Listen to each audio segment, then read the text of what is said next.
पुणे बघत मनमाडमध्ये सध्या भीषण पाणी टंचाईची स्थिती निर्माण झाली आहे। मनमाड रेल्वे स्थानक परिसरातील रेल्वे कर्मचारीही पाणी टंचाईच्या विळख्यात सापडले।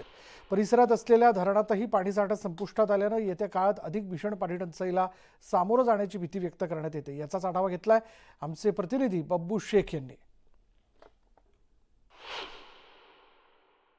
यंदा पावसाअभावी निर्माण झालेल्या पाणी टंचाईचा फटका मनमाड शहरापाठोपाठ रेल्वे स्टेशन आणि रेल्वे कर्मचाऱ्यांच्या वसाहतींना देखील मोठ्या प्रमाणात बसत आहे। मी आता उभा आहे रेल्वे स्टेशन आणि कामगार वस्तीत पाणी पुरवठा करणाऱ्या धरणावर। आपण बघू शकतो का या धरणात जो पाणी आहे तो जेमतेम उरलेला आहे।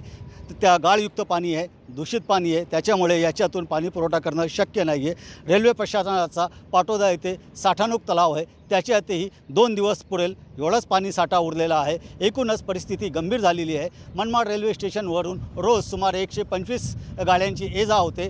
हजारो प्रवासी प्रवास करतात।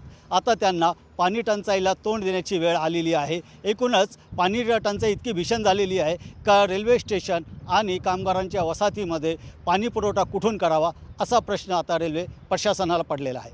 बब्बू शेख, न्यूज 18 लोकमत, मनमाड।